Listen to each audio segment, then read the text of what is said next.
Hi everyone, welcome back to the Stitches and Scribbles podcast. My name is Erin, and today I've got some yarny things to show you, as I always do.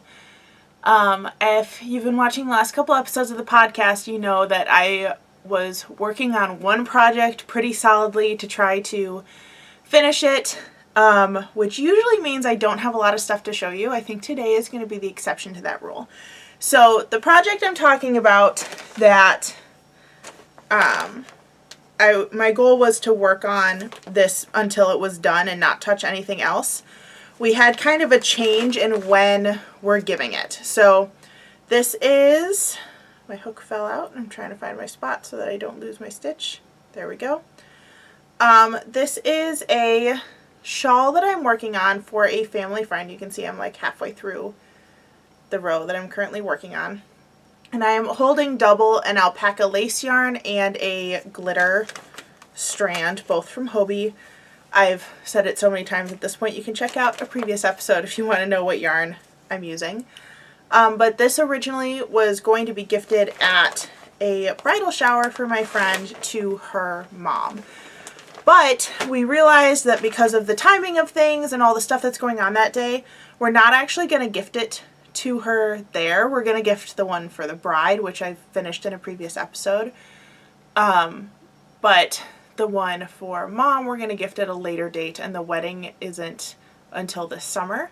So I actually have more time on that than I thought I did previously, which is really good because I don't think I was going to have it finished in like a week or a week and a half from today, basically. It was not going to happen.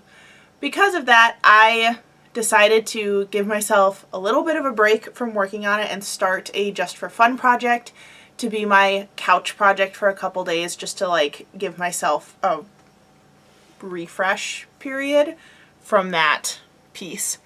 So because of that, I decided to start a hexagon cardigan. You can see this is half of the hexagon cardigan.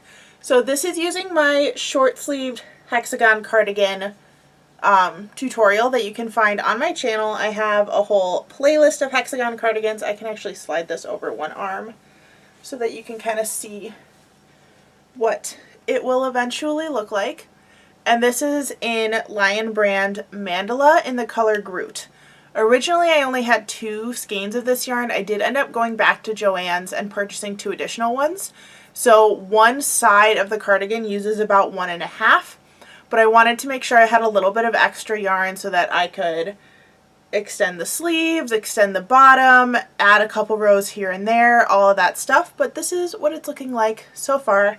I wanted another drapey, oversized summer cardigan. The one that I made for the tutorial for the short-sleeved hexagon cardigan, I've already worn several times since it's gotten a little bit warmer out. And I realized I really wanted another one in my closet so that I had another color palette option. This is what the other side looks like at the moment. I dropped my hook in the bottom of that bag, but it started from a slightly different point. The other one started from like the dark orange and this one started from a yellow. So they will be coordinating but not identical sides to the hexagon cardigan. But I've been really enjoying that project because the granny stitch is so easy and so relaxing, and I definitely needed a little bit of a break from working with the like teeny tiny fine yarn that I was working with. So it was kind of nice to take a break for a while. But before I went to Joann's, I actually got a couple of different custom order requests, which I think I'm probably going to look crazy for accepting more custom orders when I have that shawl that I'm working on. But because of the like need buy dates for the different things, it's actually going to work out. So I do have a Joann and an Amazon haul for you. Some of it's just stuff that I was getting to prepare for summer craft fairs, and some of it was for these custom orders that came in. I think I prefer doing custom orders over doing craft fair stuff, because if someone's requesting a custom order, it's really fun for me to like try to figure out exactly how to do it for them or to create like a really one-of-a-kind piece. So I'm excited for some of the custom things that I'm doing. let's start with the one that I actually just got last night. So this is actually a custom order that's already partially finished, but someone who I went to high school with is expecting her first baby, and my mom is kind of friends with her mom, and they have like a little mom friend group, so they wanted to order a baby blanket, hat, and teether set. So this is a baby blanket that I already had in my stash. You can see it's another Lion Brand mandala. I believe this is in the colorway Niffler. They still have it at my Joann. I don't know if it was like a special edition one, because Niffler is obviously from Harry Potter, but it's this lovely rainbow design, and it's in a corner to corner stitch. So I already had this in my stash, but they wanted a blanket, hat, and teether set. So I purchased the Big Twist anti-pilling yarn in the color Periwinkle, which to me this doesn't look periwinkle, it looks very lavender. I always think of periwinkle as having more bluish tones in it, but it coordinates rather well with the rainbow blanket.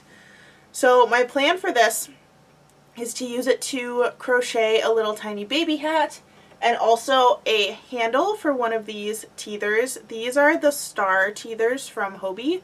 I ordered a whole bunch of them a while ago just so that I would have, I'm going to scoot closer, I'm talking so far away from you.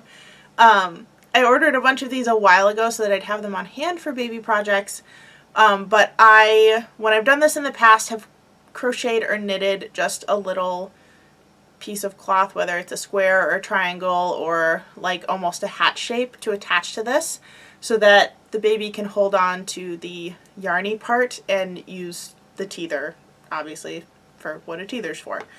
But I thought the purple was the perfect color. They really wanted purple for the order, and this was the only baby blanket I had in my stash already that had some purple in it, so we just decided to go with that because the baby's due at end of April, maybe more like April 20th, so it's really going to be a rush order on this one, but that's okay. So I'm going to make the hat and the teether and then use any remaining yarn to do a border on the baby blanket. So that was the first Joann purchase other than the yarn for the hexagon cardigan that I already talked about. What do we have next? Okay, this was purely a just for fun purchase for me. This was not for a custom order, but I couldn't resist the mandala bonus bundles. I've never gotten these before. This is in the colorway Sasquatch. If you watched last week's podcast episode, you'll know that I love cryptids, so I was really excited about the name of this colorway. But I got this just to do a hexagon cardigan for myself. I really liked the dusty, bright tones. Honestly, this would have been perfect for Easter if I had started it a while ago. I'm not dead set on doing a hexagon cardigan with these yet. I might have to just kind of play with the yarn and see how it goes, but I really, really liked this colorway, so I got 2 of them so that I'd have one for each side. And I like these too because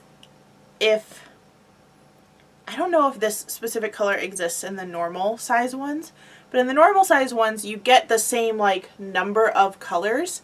There's just less yardage per color. So if you have a project that requires more yardage and you repeat the skeins, you get more stripes, if that makes sense. But I kind of like hexagon cardigans that just go through the colorways once. I also like it when they're slightly mismatched, which is why I got skeins that don't start on the same color. They're actually like not opposite of each other, but they start in like very different spots because this one starts in blue and this one starts in the orange shade. But I'm excited to do those. I think it'll be a nice spring summer project regardless of what it is.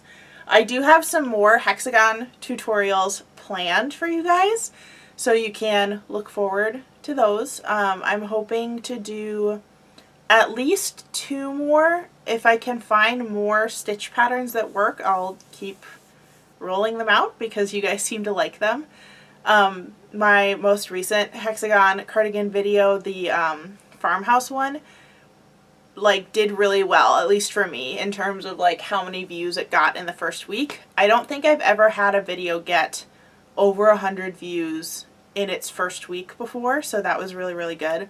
I think right now it's sitting at like 105 views, if I remember correctly.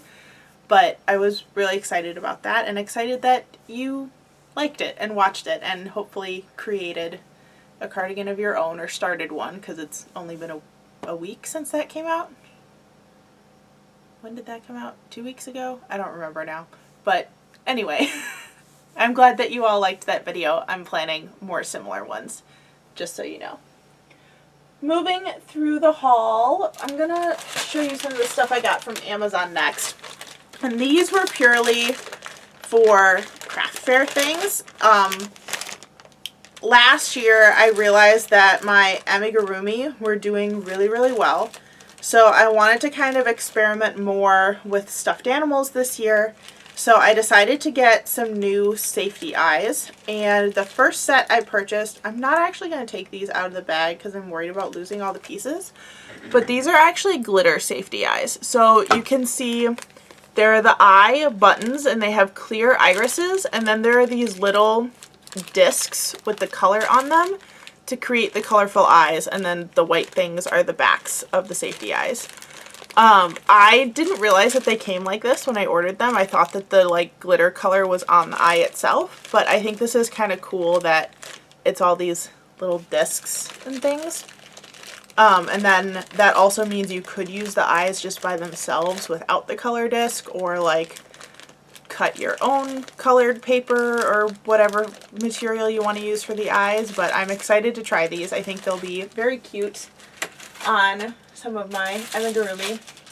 And then in the same vein, I'm also not going to take these out because I'm worried about losing the pieces, but I got these little like cartoony eyes. So they're black ovals with the like white shiny detailing on them, to be more of the like Japanese inspired look to them. These were labeled as kawaii eyes on Amazon, and that's Kawaii, not kawaii like the island in Hawaii. It's kawaii, which I think means cute in Japanese, or it's a specific word, but that's kind of what it means. But yeah, got these to try. I actually want to use these on some of the cryptid patterns from the book that I got for Christmas, but Christmas in April. But I'm very excited to try these. I think it'll definitely give my projects a very different look from what I've done in the past. So I'm excited to try it out. Other thing, oh yeah, 2 more things that I got from Amazon were some beads and charms to do earrings over the summer. Earrings are definitely my like #1 purchased item from my craft fair booth.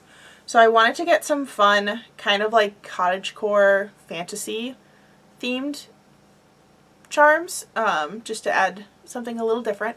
So the first ones I got are these little mushrooms, and this is the green color. They're 3-dimensional, they're kind of translucent, but this is the green one.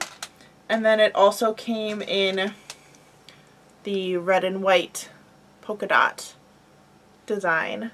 I don't know if putting my hand behind things actually helps you see it or not, but I think these are very, very cute. I'm gonna have trouble not wanting more for myself. I can have 1 pair of each thing that I make, right? That's allowed. And then the other thing I got, I originally saw these at Hobby Lobby, and I purchased 2 packs of them before realizing, just dropped it on the floor, that they were available on Amazon in bigger packs for the same price that they were at Hobby Lobby.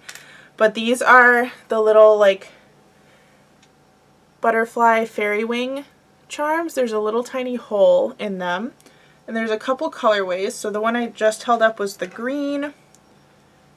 You know what, would this be easier to see on something white? This is my tape measure, but now maybe you can see it a little better. That's the yellow colorway Then there's a like red to orange yellow gradient and a blue and purple gradient. So this came in a bag of 100 of them. I don't know if it's like even numbers of every color or anything, but definitely way cheaper than getting it from Amazon. Are there more colors? No, that's still the same ones as before. Oh, it looks like maybe there's like a just pink one. Yeah, there's a pink one too. But I thought these would do well at my market. So I decided to go ahead and get some more because I'll probably use up the ones that I already purchased on me and my friends. And also my mom. My mom wanted a pair of the fairy wing earrings. Those are all my Amazon purchases. So back to stuff from Joanne. I have a friend who goes to the Renaissance Fair with me who requested a mushroom wizard hat.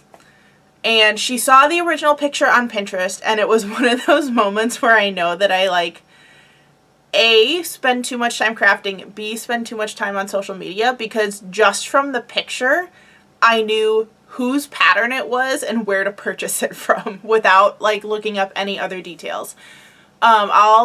I'm going to do a dedicated video to this project, so you'll have more details and information then.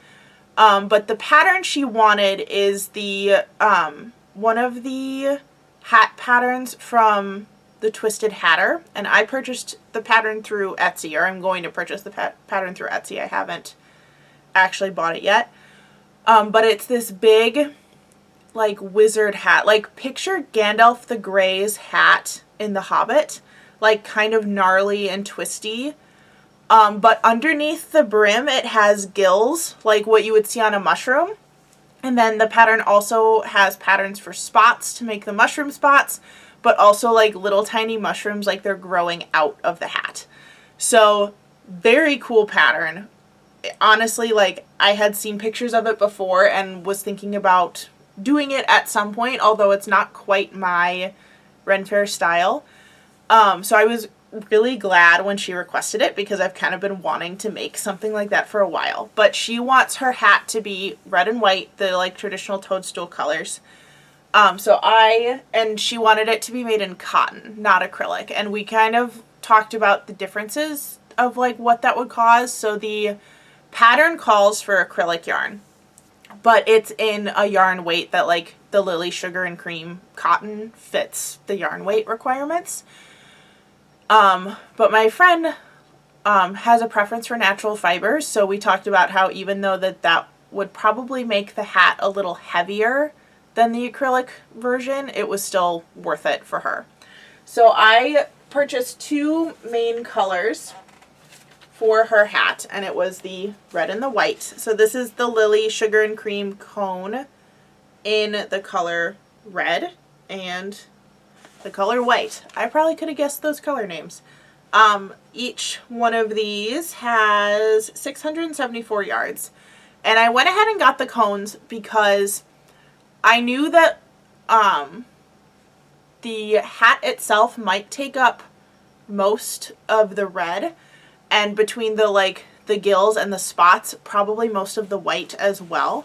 But I also didn't want to have to like connect a ton of yarn pieces together in order to make this project. So I was hoping for as few knots as possible, which is why I went with the cones.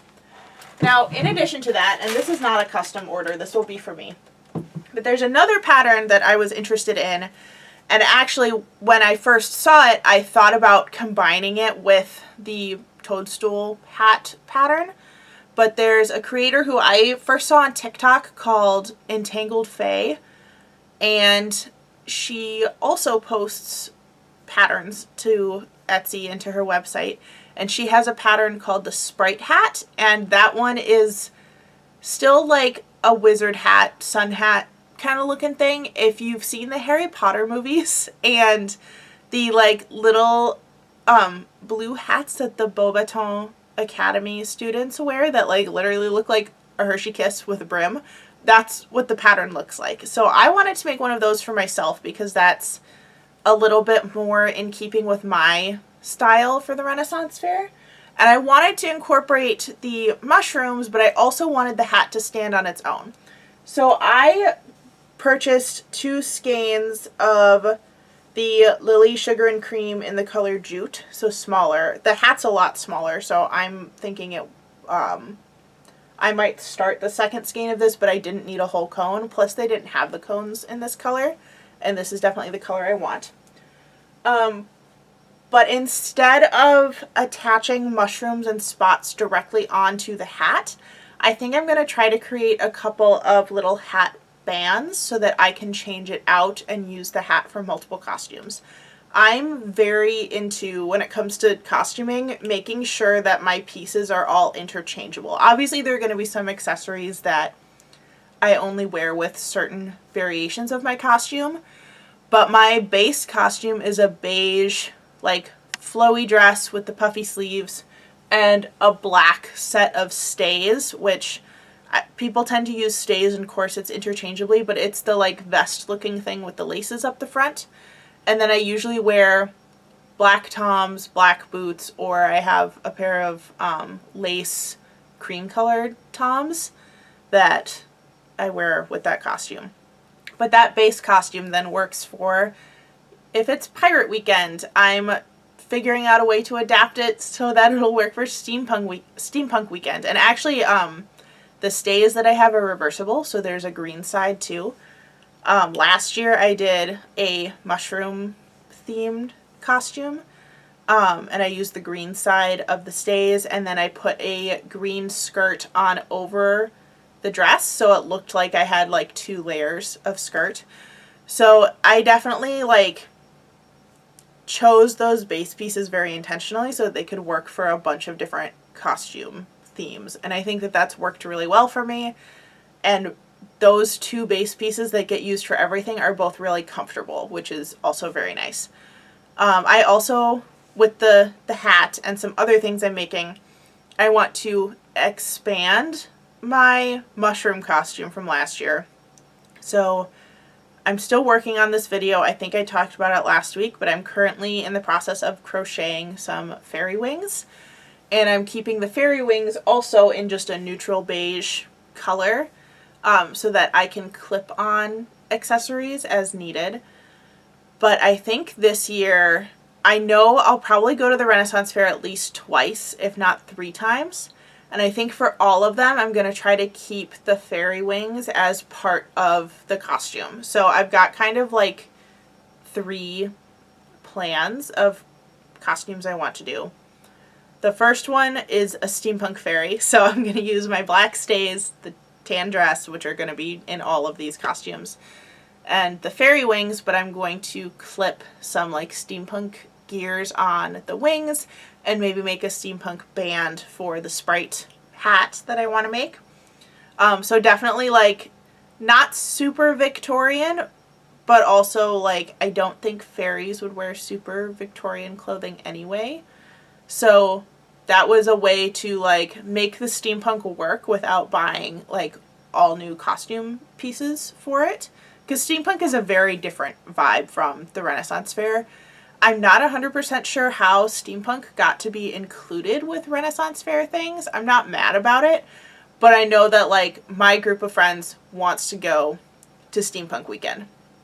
And it does look cool when we're all in steampunk gear and can kind of like take pictures together and stuff. So I didn't want to like not do the steampunk thing, if that makes sense. But I'm going to make it work for me. So I've got my steampunk fairy costume. The second one that I want to do is to do like a butterfly fairy. So again, black stays, tan dress, the fairy wings, earrings made with those little like fairy wing charms, and I want to make an amigurumi dragonfly, so like a little tiny dragon with butterfly wings, and pin him to my shoulder because I love pinning creatures to my shoulder as like a little buddy for the day. So I want to make a dragonfly is what I'm calling it, and I think if I do that, that's going to get its own video too, so you can stay tuned for that. And then my mushroom fairy costume, which that's the one that I'll do either the mushroom costume or the fairy or the butterfly fairy costume this year, if I only end up going twice. So the mushroom one, I already have the green side of my stays over the tan dress with the light green skirt over it. I have a little mushroom belt bag that I made last year. I have a little mushroom stuffed animal, I guess. He's got little arms and legs, but a little mushroom guy that I clipped to my shoulder. I'll make the Sprite hat with a mushroom band on it. And then I also got elf ears that I want to paint so that the tips of the ears are red with white dots. And actually, I saw a tutorial for, not a tutorial, but like a craft with me. I guess it was kind of a tutorial. She gave pretty detailed instructions. But Beam Me Up Scotty on YouTube does a lot of like costuming and thrift hauls and stuff like that. But she did a video where she painted like literally the same elf ears that I have to look like mushroom fairy ears. So I'll probably make those as well. Yeah, so a lot of Renaissance Fair things are starting to happen, which I'm really, really excited about. I absolutely love the Renaissance Fair, as all of you know by now. And I'm really excited to make that mushroom wizard hat for my friend. I think that's going to be a really fun project to work on. But yeah, those are all my plans for the next couple months for crocheting, in addition to finishing that shawl. Actually, yeah, all of those were crochet projects. I seem to go in phases of either I'm knitting everything or I'm crocheting everything, and there's no like crossover. So this is definitely going to be like a crochet month or a crochet couple of weeks at least, because all of those things were crochet based. So I think that's going to be it for this podcast. I stretched it out to almost 30 minutes this time. Definitely, I'm like, it's not that I'm running out of things to talk about, because I definitely have projects to show you guys. I think I need to work on slowing down when I talk. I haven't ever gotten a comment on my videos saying that I talk too fast, but I can like feel myself talking too fast. I don't know if I've always done that or if that's like leftover teacher brain habits of like, I feel like I have to get as much information out as I possibly can while the kids are paying attention to me. So maybe that's just leftover from being a teacher, and still being a substitute teacher. But I think that's going to be it for this week's podcast. Thank you so much for watching. Again, I'm sorry that these have been a little bit on the shorter side, although like 35 minutes was about what I was hitting previously. I occasionally had ones that were longer, but it doesn't matter. Thank you so much for watching. If you want to follow me on other social media, that information will be in the description box below. And if you liked listening to me ramble about crafts today, hit the subscribe button so that you can be notified of all of my podcasts and other videos. I do podcasts every Wednesday, and I do a different video every Friday, whether it's a one day makes, a vlog of a bigger project that I'm doing, trying a new technique or a new craft, or doing a quiet craft with me where you can listen to some music and just sit with me for 30 minutes and work on something. But thank you again so much for watching, and I'll see you in the next one. Bye, everyone.